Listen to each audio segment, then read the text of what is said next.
Egyptian source says Israeli delegation departs Cairo after receiving Hamas ceasefire response. Talks expected to resume next week.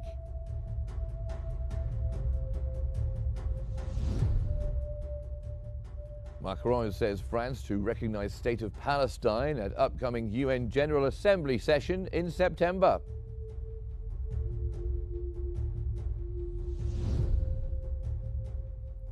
And a new round of Iran nuclear deal talks begins in Istanbul between Iran and the European Troika.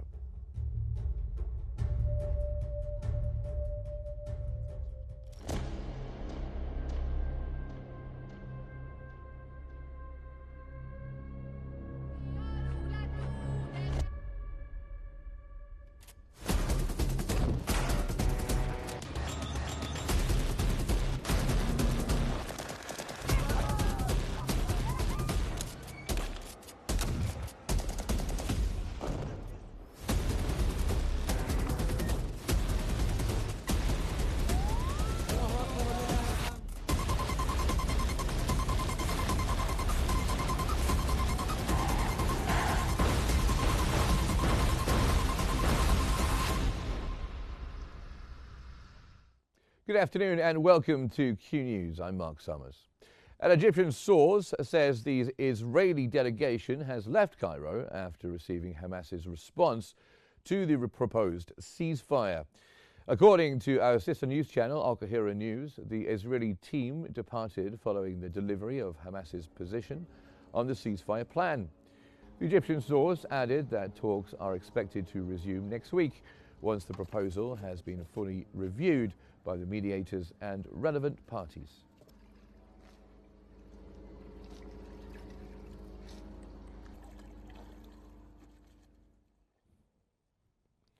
An Egyptian source says 161 aid trucks entered Gaza through the Zikim and Keru Abu Salem crossings over the past 24 hours. The trucks carried flour, baby formula and food supplies. That's according to the Al Qahira news channel. Humanitarian deliveries have continued for a third straight day, with Egypt coordinating ongoing relief efforts into northern Gaza through both crossings.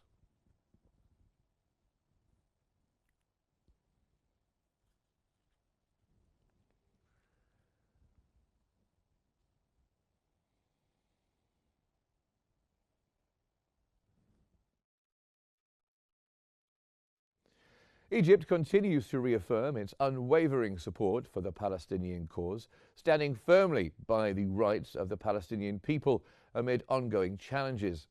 As part of its humanitarian role, Cairo is intensifying efforts to deliver urgent aid into Gaza, working around the clock to ease the suffering of civilians caught in the conflict.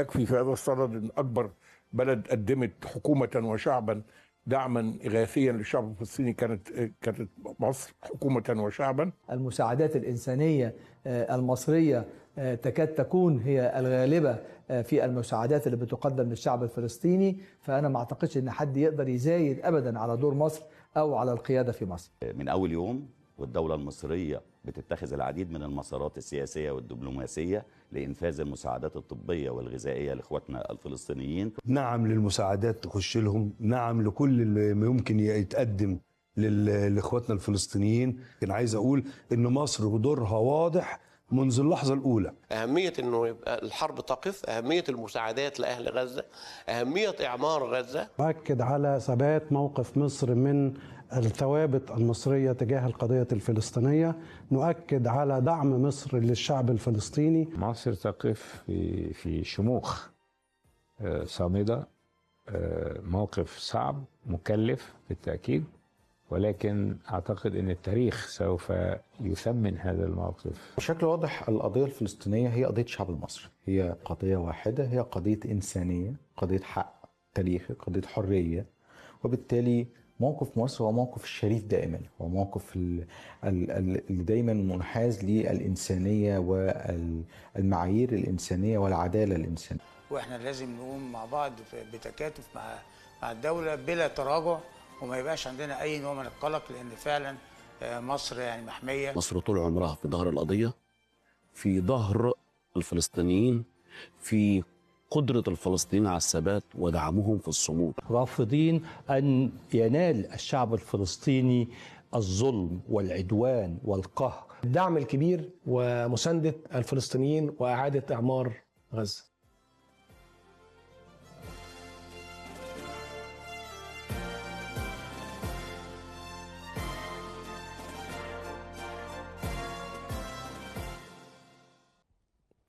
A Gaza medical official says Israeli bombardment continues across the Strip as humanitarian conditions worsen by the hour.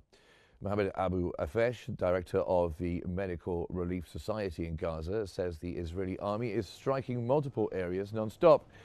He warns that access to water, food and medical care is rapidly declining. Abu Afesh also accused Israeli forces of blocking ambulances and medical teams from reaching civilians in need.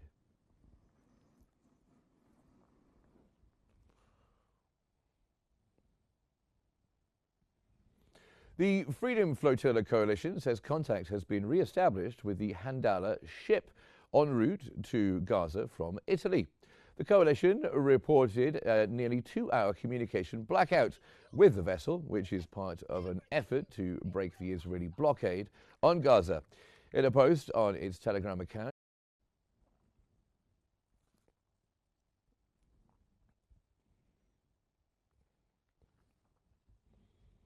Canada has condemned Israel for what Prime Minister Mark Carney calls a humanitarian catastrophe in Gaza. Prime Minister Carney accused the Israeli government of violating international law by blocking Canadian-funded aid from reaching civilians in Gaza. Ottawa says it is deeply concerned by the worsening humanitarian crisis and Israel's failure to ensure the safe delivery of assistance into the war-torn enclave.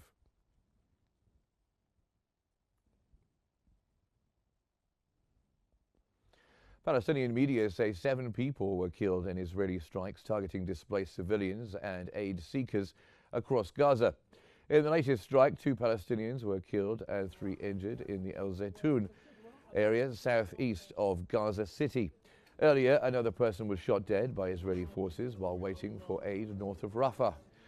The attacks reportedly hit tents sheltering displaced families and civilian gatherings, leaving several wounded.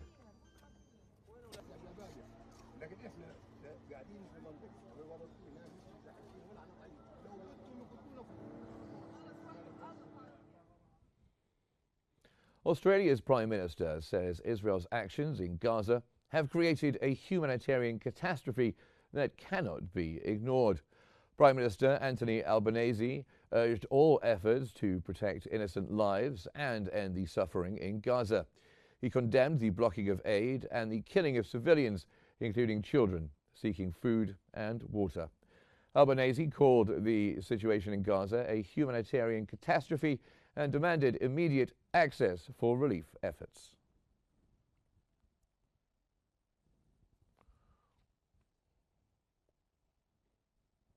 It's a good game because you can keep playing forever. I still play in the Sydney Bad. When I had the honour of meeting with President Xi yesterday. The United Nations has warned that Israel is committing genocide in its most horrific forms in the Gaza Strip. The UN issued a stark warning over the scale of violence in Gaza, accusing the Israeli occupation of committing acts that amount to genocide. It stressed that peace in the Middle East is impossible without justice and accountability, calling for urgent international action to address the crisis.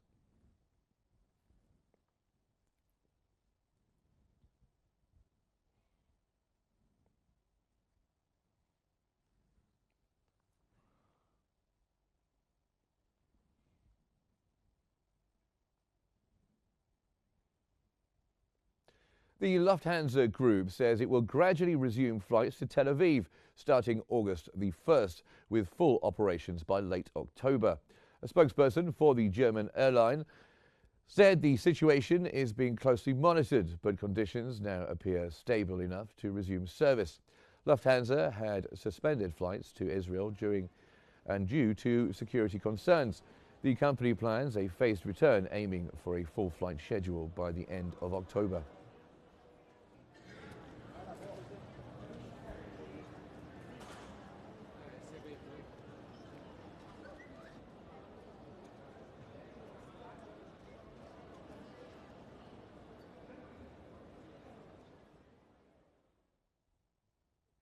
China urges an early ceasefire in Gaza amid growing humanitarian concerns, says Foreign Ministry spokesman. At a press briefing, spokesperson Wo Jiakun expressed China's deep concern over the situation in Gaza. He called on all parties to reach a ceasefire quickly, calm tensions, and work to ease the humanitarian crisis as soon as possible.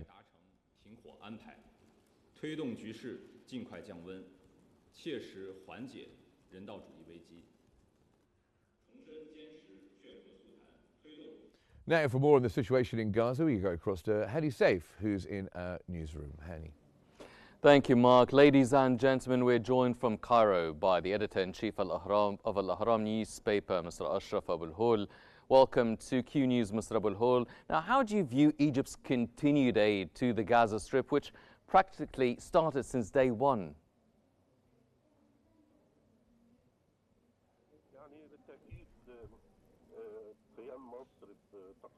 Certainly, Egypt providing aid to the Gaza Strip and exerting pressure to enter more relief trucks with flour and pharmaceuticals is highly important and an integral part of the Egyptian policy to alleviate the suffering of the Palestinian people. Egypt, since the Israeli aggressions and operations after October 7th, 2023, decided to exert all efforts possible to work for an unwavering and sustainable humanitarian aid access. Israel decided to close all the crossings and to prevent the entry of food, water and medicines. But in the 21st of October 2023, Egypt hosted a summit to provide access of humanitarian aid, and ever since it has been pressuring to enter the aid. It went well for a while till the Rafah crossing was closed, and Israel is still preventing any entry of aid. But recently Egypt started to give some humanitarian aid access through Karm crossing. Israel wants to control the Rafah crossing and to have the staff working inside only from Israeli national and not Palestinians. And Egypt is now working to have Palestinians again operating the Rafah crossing. Mr. Abul Hol, what's your take on U.S. Envoy Witkoff's statements regarding the Gaza ceasefire negotiations?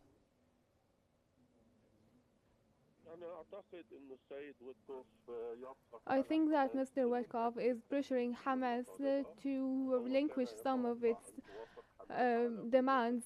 He expected Hamas to consent to the vision presented, but Hamas did not respond in the way hoped for. It wasn't also a bad response, but they only wanted increased humanitarian aid and to lower the Israeli existence in the Strip. And Witkoff is now claiming that they have reached an impasse and that the United States is looking for alternative ways to release the detainees. But I think the negotiations will continue, and the United States will resume the negotiations again, and there will be some sort of understanding with Hamas move. Do you see a possibility for the parties to bridge their differences soon and reach a ceasefire agreement, or does that still seem far off?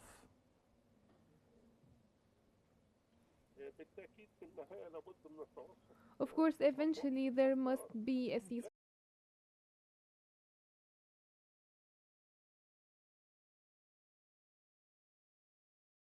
to obtain everything that it can get, which is releasing all the detainees and taking Hamas out of the picture completely in Gaza, and disarming the movement.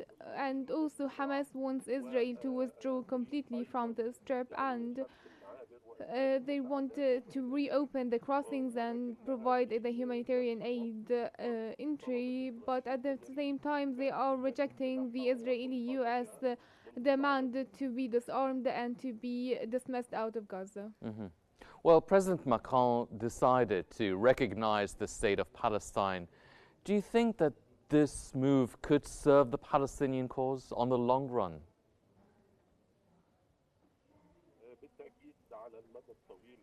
Certainly, on the long run, different states around the world recognizing the Palestinian state is a very bold move that is going to help end the Israeli-Arab conflict by establishing a Palestinian state on the borders of 1967 with East Jerusalem as capital. I think Israel is going to fight this move, but the crimes committed by Israel in Gaza made the world more aware and more open to recognize the legitimate rights of the Palestinian people and establishing a Palestinian state. I think the next meetings of the General Assembly of the United Nations in next September will witness more and more states recognizing the Palestinian state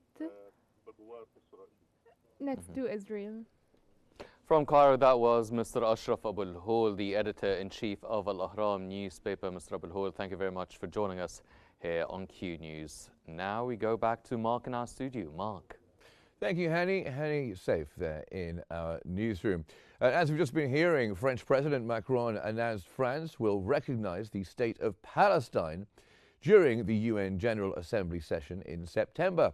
On his official Platform X account, Macron said the move reflects France's commitment to a just and lasting peace in the Middle East. He stressed the importance of establishing a viable Palestinian state that can contribute to regional security.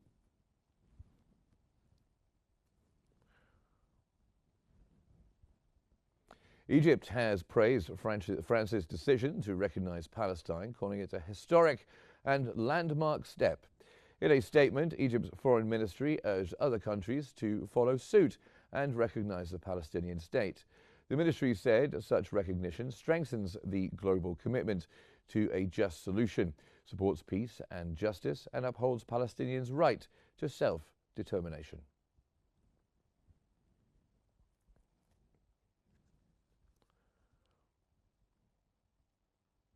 Saudi Arabia welcomed France's decision to recognize Palestine, calling it a historic step, supporting Palestinian independence. In a statement on X, Saudi Arabia's foreign ministry praised French President Emmanuel Macron's announcement. The kingdom described the move as affirming the Palestinian people's right to establish an independent state and expressed its full support.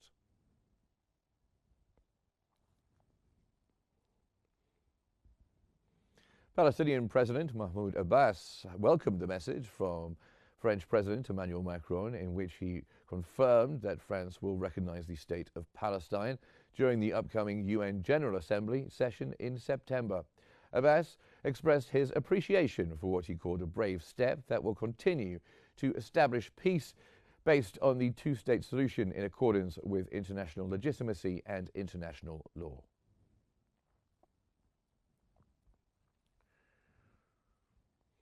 However, U.S. Secretary of State Marco Rubio voiced his country's rejection of French President Emmanuel Macron's plan to recognize the state of Palestine, calling it a reckless move. In a post on X, Rubio stated that Macron's decision serves only Hamas's propaganda and undermines the prospects for achieving genuine peace.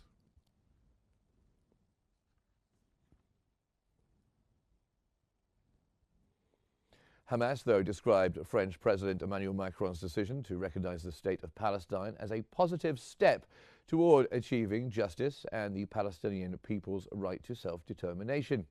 In an official statement, the movement called on other European countries to follow France's lead, reaffirming its commitment to the establishment of a sovereign Palestinian state with Jerusalem as its capital.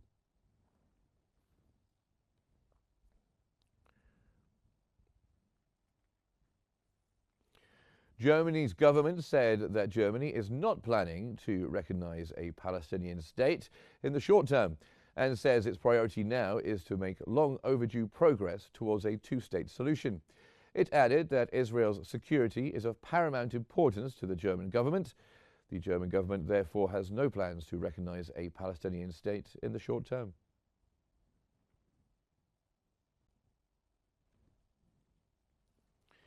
Now, Syria, the United States and France said in a joint statement that they had agreed to engage quickly on efforts to ensure success of Syria's transition, unity and territorial integrity. The three parties agreed on the need to ensure that Syria's neighbors do not pose a threat and that Syria will not pose a threat to its neighbors.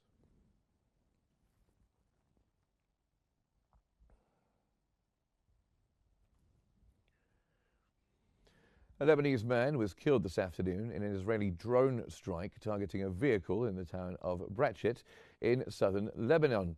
In a related development, a Lebanese security source reported that an Israeli bulldozer was carrying out excavation and fortification work for a Merkava tank position outside the Roysat al-Alam outpost in the Kfar Shuba Heights.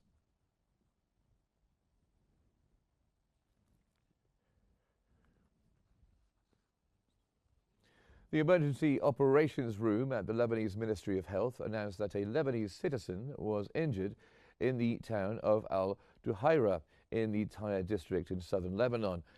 That's after Israeli occupation forces opened fire on him. Meanwhile, Israeli warplanes launched a series of intense successive airstrikes on multiple areas in southern Lebanon, marking a new escalation on the Lebanese-Israeli front.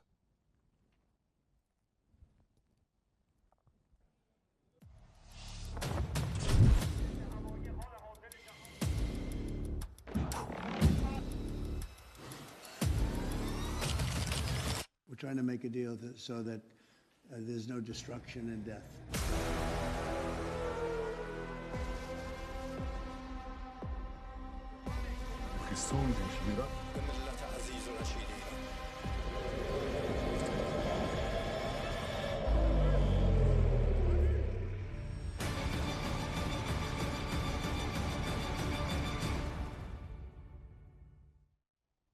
A new round of talks on the Iran nuclear deal began today between the European Troika, or the E3, Britain, France and Germany, and Iran at the Iranian Consulate General in Istanbul in Turkey. According to Iran's Tasnim news agency, the Iranian delegation is led by Deputy Foreign Ministers Majid Takht Ravanchi and Kazem Garibabedi. The negotiations, held at the request of European parties, are taking place behind closed doors and away from media coverage. That's amid an atmosphere of anticipation.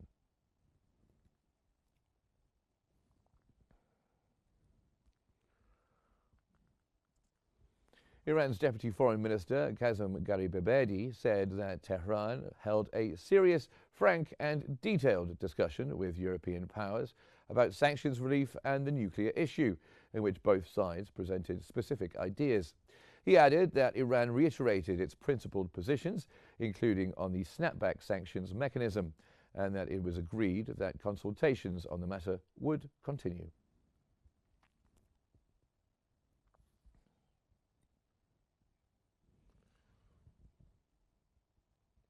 The International Atomic Energy Agency, the IAEA, Director Rafael Grossi said that Iran must be transparent regarding its nuclear facilities and activities. Grossi noted that Iran has a number of facilities and operations that require clarity, emphasizing the importance of restoring normal relations with the country.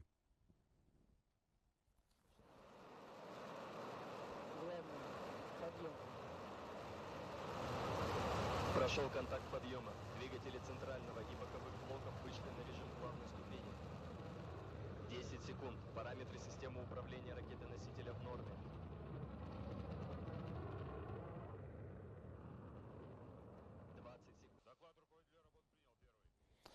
Now, Iran has launched the Nahed-2 satellite into space using a Russian Soyuz rocket. The satellite, designed for research and communications, was developed by the Iranian Space Research Institute. According to Iran's Mehr news agency, the Nahed-2 research and communications satellite was launched on Friday morning, commissioned by the Iranian Space Agency, in cooperation with the Space Research Institute, and carried aboard a Russian Soyuz rocket. 10 секунд. Параметры системы управления ракеты-носителя в норме.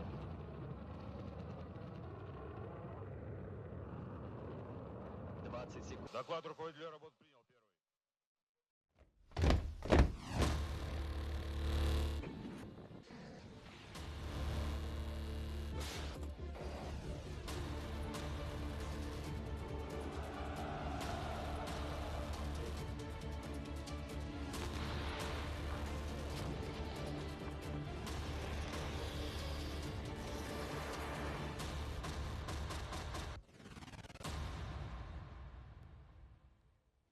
Turkish President Erdogan said he may speak to his Russian and US counterparts this week to see if a leaders' meeting in Istanbul is possible to discuss the war in Ukraine after Russian and Ukrainian delegations met there this week.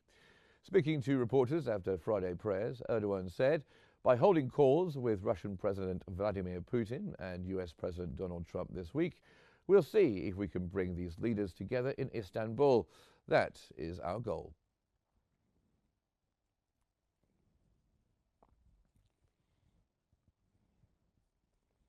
The Kremlin said on Friday that a summit between Russian President Vladimir Putin and Ukrainian President Volodymyr Zelensky could only happen as a final step to seal a peace deal.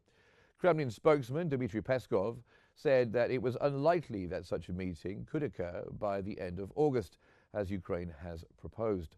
Peskov told reporters that summit meeting can and should put the final point on a settlement and cement the modalities and agreements worked out by experts.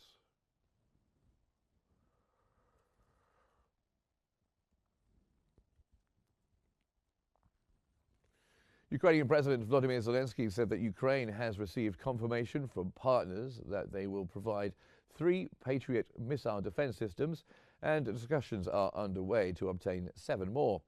He told reporters that he has officially received confirmation from Germany for 2 systems and from Norway for 1, and says we are currently working with Dutch partners, for the Patriot systems have proven effective at destroying Russian ballistic missiles aimed at Ukraine's cities.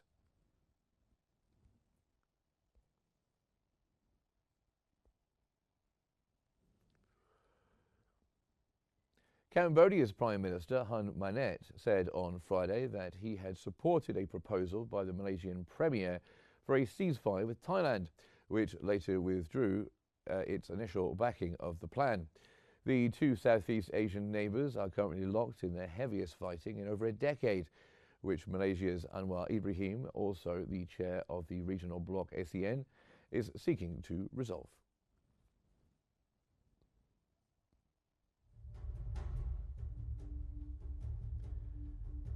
And that's almost all we have time for, but let's see what we've been covering and have a recap of the main headlines this afternoon. Egyptian source says that Israeli delegations have departed Cairo after receiving Hamas ceasefire response, and talks are expected to resume next week.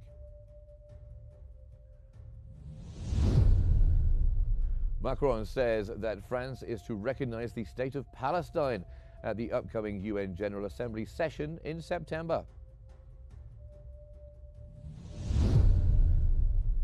And a new round of Iran nuclear talks begins in Istanbul between Iran and the European Troika.